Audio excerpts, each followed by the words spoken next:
Brigitte Lahaie, Sud Radio, c'est l'instant Sexy News. Eh bien, Jean-Benoît Dumontex, bonne ou mauvaise nouvelle, je ne sais pas. Fleur Chérie, en tout cas, on vient de redécouvrir le clitoris. On n'arrête pas. On n'arrête pas de l'étudier et de le redécouvrir, oui, ce clitoris. Alors, plutôt bonne nouvelle, en effet. Et comme il est question d'écologie dans votre émission, aujourd'hui, j'ai cherché des passerelles entre le clito et le climat. Alors, il y en a plein. On n'arrête pas. On se rappelle, par exemple, de cette pancarte qui avait fait le buzz il y a quelques années en manifestation. Bouffe mon clito, pas le climat. Pendue aux mains d'une jeune femme manifestement célibataire depuis un petit moment. Et puis pendant longtemps, nous avons été non pas climato-sceptiques, mais clito-sceptiques. C'est-à-dire que nous avons nié l'importance du clitoris dans le réchauffement érotique, clairement, avec en tête de file du mouvement des clito-sceptiques, Freud, bien sûr, le célèbre psychanalyste du début du XXe siècle, pour qui l'orgasme clitoridien est à bannir pour toute femme qui se respecte et pour qui le clitoris serait une version atrophiée et ridicule du sacro-saint pénis. Bon voilà, en un siècle, on a fait du chemin. On est sorti un peu du corps caverneux de l'ignorance et non seulement on a redécouvert la forme du clitoris en faisant l'échographie qui ressemble plus à un aigle avec un petit bec et des lourdes ailes en bas qu'à une mini chipot, mais on en étudie de plus en plus sa consistance et son utilité. Par exemple, le clito pourrait peut-être avoir un rôle dans la reproduction. Ce sont en tout cas les travaux récents d'il y a quelques années du scientifique Roy Levin qui vont en ce sens, en démontrant qu'en modifiant le pH et qu'en aidant au ballonnement vaginal, l'orgasme et le plaisir pourraient faciliter le passage des spermatozoïdes. Ça, c'est pas nouveau. C'est pas nouveau, ça a quelques années, c'est pas ça ma news. Mais voilà, ça rentrait en tout cas dans les dernières découvertes. Et il y a moins d'un mois, une équipe de chercheurs de l'université de l'Oregon a compté avec un peu plus de précision que ce qu'on en avait pu faire précédemment le nombre de terminaisons nerveuses dans le clitoris. Souvent, le chiffre qui était communément donné était celui de 8000 terminaisons nerveuses. Eh bien, il y en aurait plus de 10 000, soit un clito 25% plus sensible que ce que l'on imaginait. À titre de comparaison, dans la main, qui est aussi un organe très sensible et qui est quand même bien plus gros qu'un clito, il y aurait 18 000 fibres nerveuses. Donc c'est une petite main, un clito. Les résultats restent encore à être... Enfin, pour écrire, c'est pas très pratique. C'est vrai que ça écrit pas très bien. En tout cas, si vous vous masturbez, ça fait 18 000 plus 10 000 fibres nerveuses. Ça fait beaucoup de fibres nerveuses qui travaillent en même temps.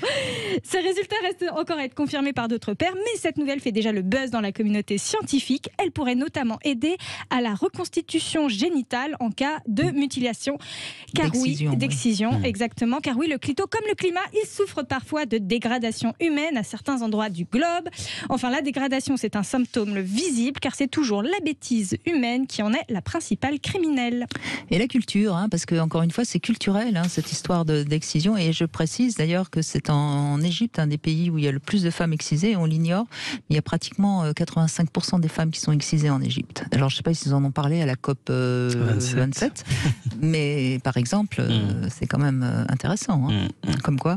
Mais je reviens quand même juste parce que je suis avec un psychanalyste, donc c'est pour ça. D'abord, le pauvre Freud, à cette époque-là, on peut lui penser qu'il a quand même fait avancer aussi la sexualité, même si parfois il avait des idées qui n'étaient pas forcément celles d'aujourd'hui. Mais remettons encore une fois les choses dans leur contexte, n'est-ce pas?